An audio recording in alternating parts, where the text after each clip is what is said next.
Hello, everyone. This is Umair Qureshi, and with my co-host Tammy, and we are again with you. And we have a wonderful educationist with us today. This is Ed Talk Live, which is actually a collaborative project of ELASCD and Pakistani ASCD, and the purpose is only one, and that is to talk about education, to talk about what actually matters in education, and we are here every time with a wonderful, powerful educator with us talking about different issues. So here we go. Over to you, Tammy. All right. Thanks, Umair. Hi, Umair and LaVonna. Thanks for joining us today. I'm very excited that you were able to sneak in a little bit of time between flights. So LaVonna Roth is based in Florida, but she works nationally and internationally and has done a lot of work around student engagement, brain-based strategies, and she is the founder of Ignite Your S.H.I.N.E. So if you could just tell us a bit about your current work that you do, LaVonna, and your involvement with ASCD. Yes. Hi, everybody. Thanks for having me. I'm so excited to be on here. So yes, I do a lot with schools, as you said, Tammy, internationally, nationally, just working with, we build the whole foundation of social emotional learning and building up confidence in students so that they have a direction of where they want to go in life. So our whole goal is build up confidence, honor and value each other and yourself so that you understand the direction you can be when it comes to especially a career. So we are really trying to guide students toward understanding what their strengths and their passions are so that they say, okay, this is where I really find fulfillment and joy. And then what does that look like for me in the future? So no matter what age level, this is the direction we start having them think. So, and I've had the privilege of being with ASCD for quite a few years now. I actually served on the board of directors for Florida ASCD for 5 years, and I just recently resigned, but did because I knew that they're in great hands, and I wanted to be able to make sure that I did some other things too. So, but my heart is with ASCD in general. That's great. So, LaVonna, thank you for joining the show, and you are always an inspiring educator. I know I have attended your presentation at Power 16 or 17, I guess. But anyway, so you began in education as a teacher. Tell us about your experience as a teacher. Well, I loved being a teacher. I really did. And I taught 7th and 8th grade for 5 years in Ohio, so the state of Ohio here in the United States. And then I moved to the state of Florida and taught for 5 years there. And I did anywhere from 7th and 8th grade to went to 2nd grade. And then I taught 5th grade. I taught 6th grade. So I kind of bounced around a little bit. I found that I love just students in general. But my heart, I have to say, to be honest with you, is a little bit more with older students. I love the little kids and they're amazing, but just the middle school, high school, where they feel oftentimes that they're just a little, it's a hard age, it's a strange age because the hormones going like crazy and the brain's developing like crazy. So with all of that, it's such a joy to work with so many different age levels. But I really enjoyed being an educator, but now it's so awesome to be able to work with other educators to help better their practice. And then they help grow me too. They share so much with me and their passion that just fuels me too. Right. That's great. So I think Tammy has lost the connection for a while, but we continue with the show. She will join us in a while. So what you are seeing and hearing through students and how it lead to the brain-based research strategies and the work you do now. How did all that happen? Yeah. Yeah. It wasn't a path that I planned on, but I was frustrated as a teacher because I knew that certain things in my classroom worked and other things didn't, and I didn't know why. And it was until I started going to neuroscience conferences and started learning more about the brain. And I thought, why are we all not learning this? And I often ask in my audiences now, how many of you have ever in your undergraduate degree, how many of you actually took a class on how the brain learns? And, about if I have 100 people, I would say maybe 3 hands go up. And then I say, okay, if you were in psychology, though, put your hand down. And oftentimes I'm left with 1 or none. And I've done this with audience of thousands, and it doesn't matter. It's still the same. I'm like, does this make any sense? We teach the brain every day as an educator, but we actually don't learn how it works. And so when I started making the connection, I thought, this is incredible. So I got on this mission that I wanted to help educators understand. So everything that we do, the brain research is the foundation of everything that we do, no matter whether it's Ignite Your S.H.I.N.E, whether it's engagement, where it's always looking at this entire component. So yeah, I ended up leaving. That led me to having the privilege of working internationally with some cognitive psychologists and neuroscientists. And we'd be at a conference, and it was awesome because there'd be a banner and it'd say, Dr. LaVonna. But I was that bridge to help understand what is it that the research is saying, and then what does that look like? Like, how do you do that? And what does that look like? So it's been an awesome journey. Like, I never planned on it, like I said, and it's just been so fun. Mm-hmm. That's wonderful. I think Tammy is with us, and yeah, she is with us. Let me bring her back to the broadcast. And Here hey, I Tammy. am. Hi. I don't know what happened. I thought I was still there, but apparently not. Yeah. And I'm really bummed that I missed that answer. So I guess. Yeah, I'll watch the recording later, but shoot. Oh, well, that's okay. That's why we have YouTube. Mm-hmm. Welcome back, Tammy. And now, LaVonna, tell us what excites you the most about your work you do. It is seeing transformation. It is cultures are transforming.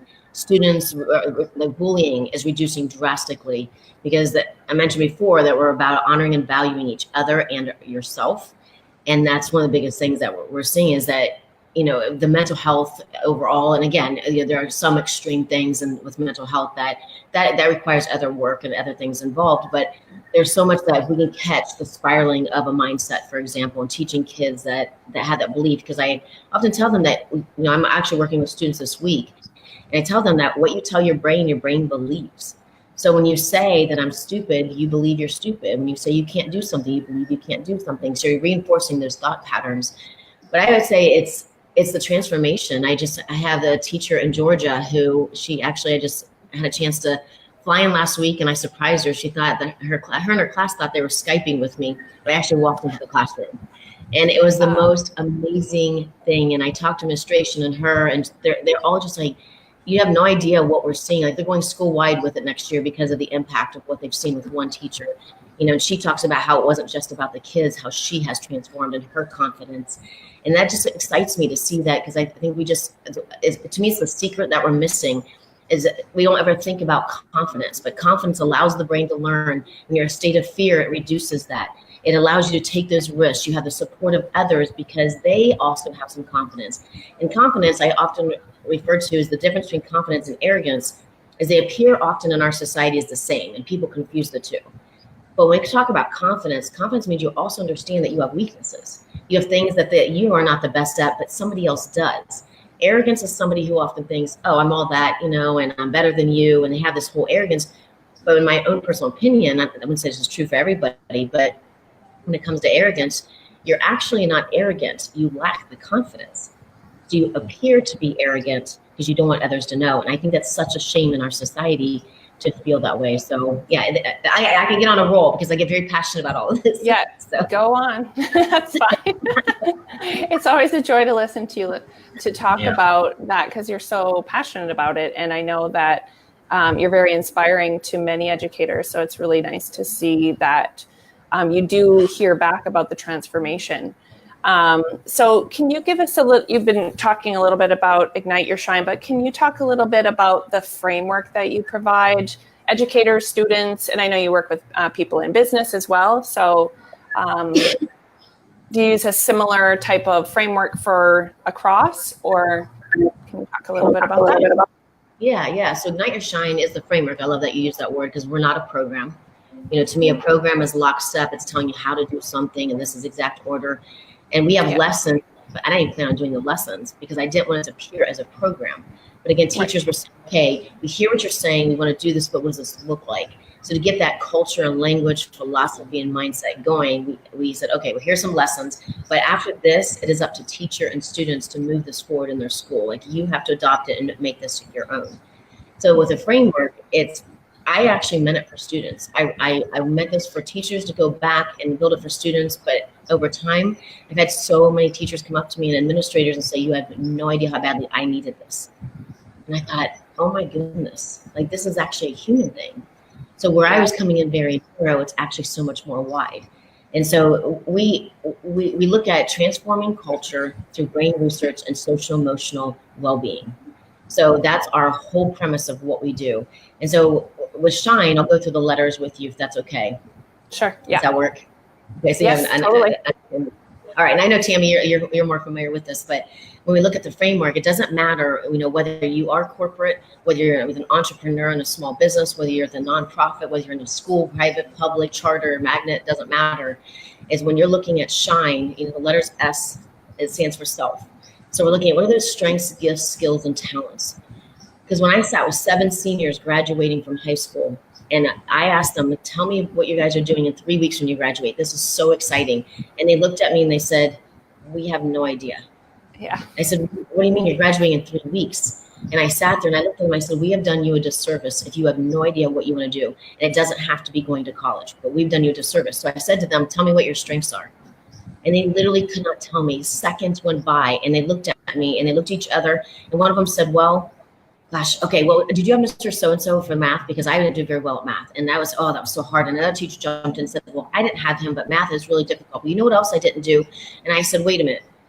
What are you guys telling me right now? You're telling me your weaknesses, and what did I ask you? And they said, our strengths. And I said, exactly. So you're not going to go after what you're weak in as a career, in your future. You're going, and don't get me wrong, I'm not saying don't build those, because absolutely work on those and build those, because they could become a strength. But what are those strengths? When you get to H is heart, what is your passion?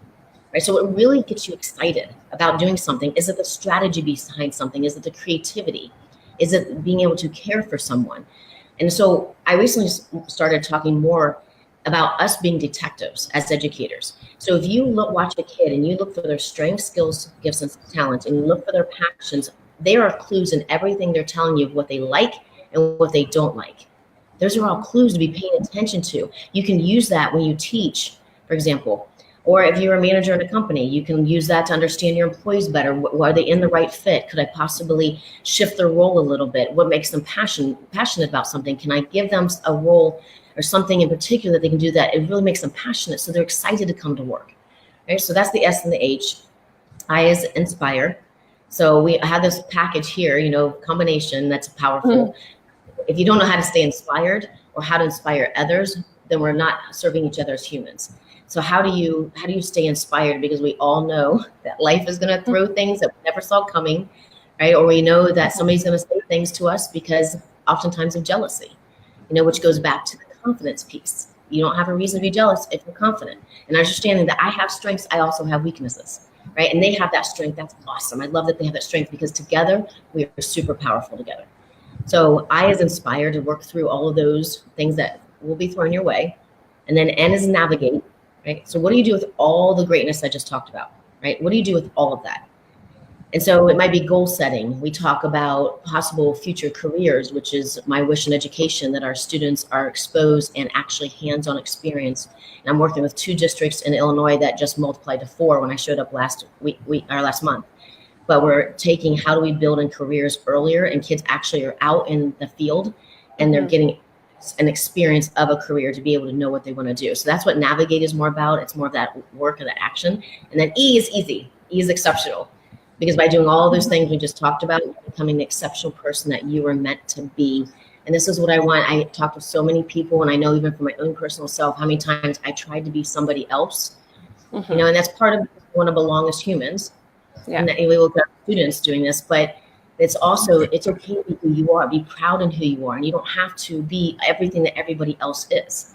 So I could go on and on, but exceptional is that piece. You're embracing who you are. Yeah, that's amazing. I love it. Yeah. So, LaVonna, how your work can be now? I'm just changing the paradigm from schools only. People think that these ideas, the brain research, is normally applicable for the school level. But how do you think how your work can be helpful at higher education? Or what I mean, what the university professors should know about brain-based research and about your work to make it better teaching in terms of their contexts? Yeah, that's a loaded question right there. So let me start with, I think we need to, it's the same thing I feel with pre-K through 12, but when it comes to higher ed, I think we need to reevaluate what we're doing with the limited time that we have. And so I understand theory, and I think theory is important to a point, but I know when I went through, I have 3 degrees in education, and I know that through all 3, there are things that I never, ever used, right? They're outdated, or they're not as important as something else that I could have known. And so I think we need to revisit the curriculum in general, but if you want to stick specifically to higher ed, then to me that's important to, what is it that teachers, when they walk out of here, are going to be successful in doing? And maybe theory isn't exactly it. It could be parts of theory, but maybe actually getting on what are those things that you're going to encounter, you know, whether it's biases, whether different cultures that you will experience. Best practices, which is, again, a topic to dig deep into, because what sometimes we think is best practice is not best practice. I think I would love to see them having more experience. We're starting to get a little bit more of that. But most importantly for me, why are educators not knowing how the brain learns? And we are seeing some shifts. Some universities are starting to add 1 or 2 things in. But I'm talking literally how to, for example, one of the biggest was ahas for me, and one of the things I share is when we look at synapse in the brain. So when one neuron fires to another neuron, you know, that's synapse. And the stronger that message goes, or the more that message goes, the stronger it becomes. So there's a saying in neuroscience, neurons that fire together wire together. So here's my point. You do that so strongly, it becomes automatic. So when you have students do homework, which I will throw myself under the bus all day long, I would send homework because I knew practice made perfect. So they go home and they do 20 problems because I need them to practice. And they do number 1, number 2, number 3, number 8, number 12, number 15, number 19, number 20. They did 20 problems and they came back. And often in my lessons, I'd put up the answers or talk about the answers, and I've discovered they had them wrong. What just happened at home? They practiced over and over, reinforcing that connection wrong. So what if, we could get on a whole talk about homework, but if you do homework, right? That's a whole other conversation. If you did homework though, what if we did a little different? Like we did 6 problems, right? So maybe no more than 10, but I'm gonna use 6 as an example. And let's say that those 6, I'll use math as an example. If those 6 I send home, and we're working on multiplication, and I have number 1 and 2 are the foundation of multiplication, right? Foundation. Do they know that addition is that multiplication? So numbers 1 and 2 will be, can they add to multiply? Do they understand the concept behind it? Number 3 and 4, can they multiply? Number 5 and 6, I'm gonna kick it up, because now when they come back and I ask them, how many of you missed numbers 1 and 2, and their hands go up, that tells me they don't even have the foundation, right? If they miss numbers 3 and 4 on their way, or they might need a little bit more instruction in. If you got 5 and 6, they're ready to be kicked up. So right there with teaching at the higher education, you taught differentiation. You taught some best practices that some kids don't have the support or even the understanding. We don't want them locking it in when it's incorrect. But then you also have that when they come in, that formative assessment almost of where are they? You know, but we can also get on the fact that somebody at home could have helped them or they copied it and all that. But you know, at least it helps drive some questions. So these are some of the best practices of information I think at higher education before teachers go into the field that they should know. And I'll give you one more that I think is super important about understanding the brain, and that is when you're in a state of thinking versus a state of survival. And where are you in the brain with that? Because the brain, you cannot be in both at the same time. So if you have a student, for example, acting up and they are hot, they are on fire, right? That maybe they just came from almost a fist fight from somewhere. They're not here in the thinking state with you, they're here. So the moment you get in their face and you're telling them you need to do this and how come you didn't do that and all that, now all that do is escalating this. And now you have this big blow up, you know, and it becomes these power struggles that could be avoided. Oh my goodness, what if teachers knew that and instead give them time to de-escalate?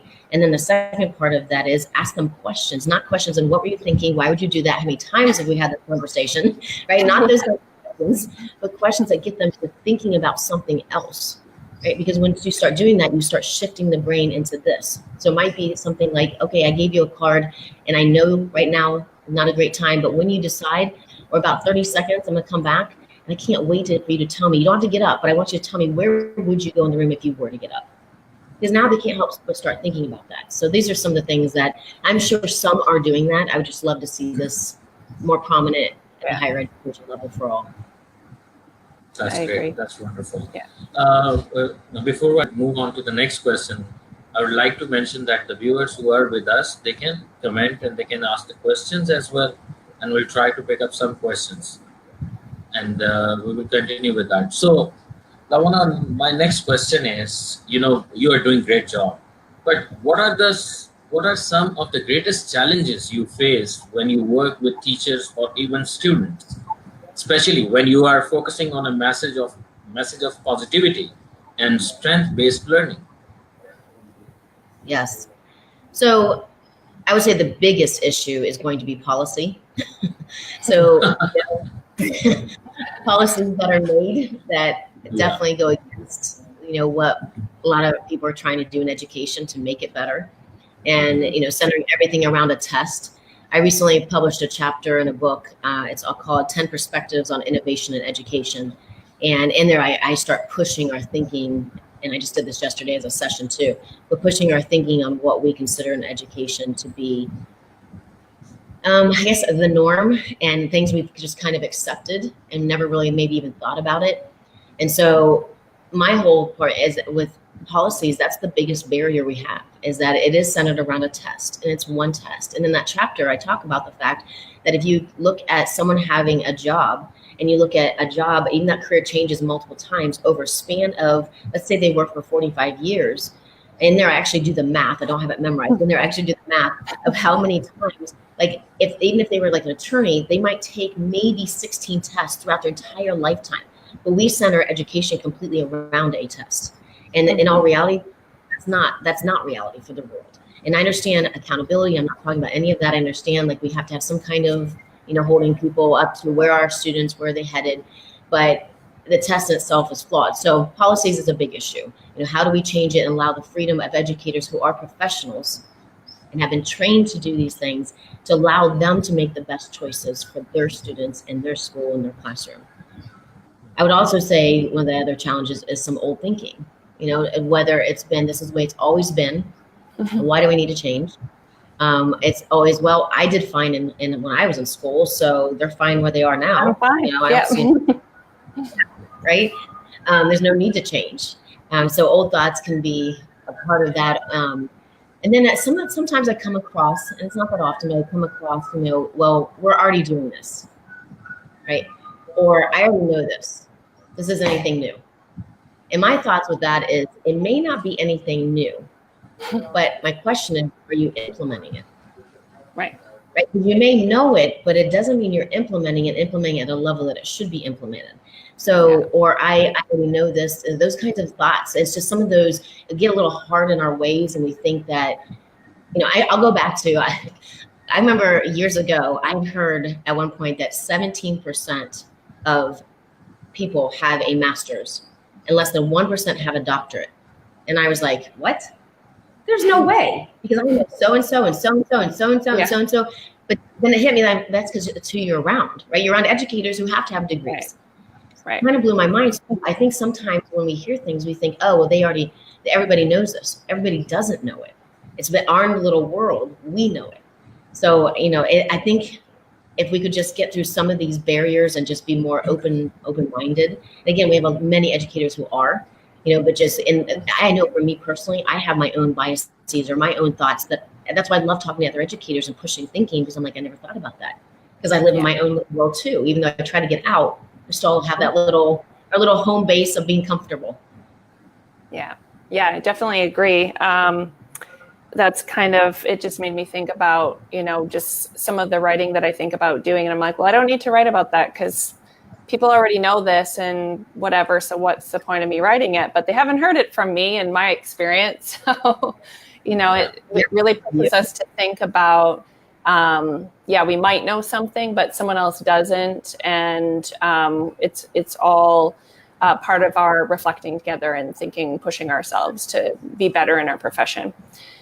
So with that, we've been asking our guests about what they're reading, because, for us to stay informed in our field and continuously grow as professionals, we'd like to know what you are reading now.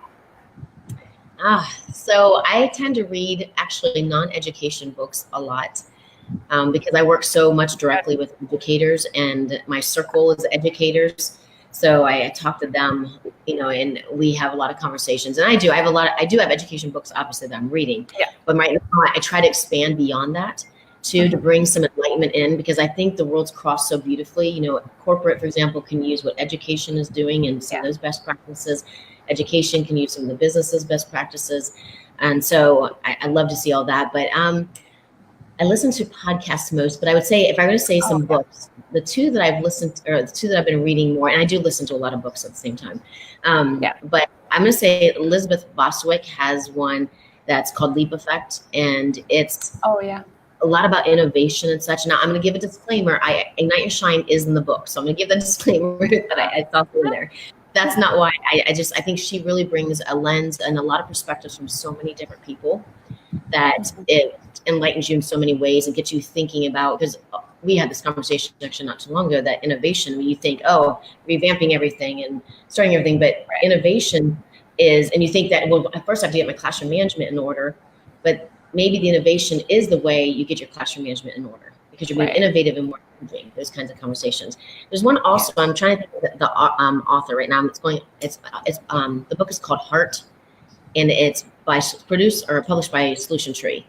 So it's one that I've started and I'm really enjoying it too. So I'll throw those two out. Awesome. Thank you. And what's your favorite podcast right now? Because you said you're listening to some podcasts, education based or not. I'm just curious. Yeah. There's one that I listen to a lot. It's Donald Miller, Story Brand.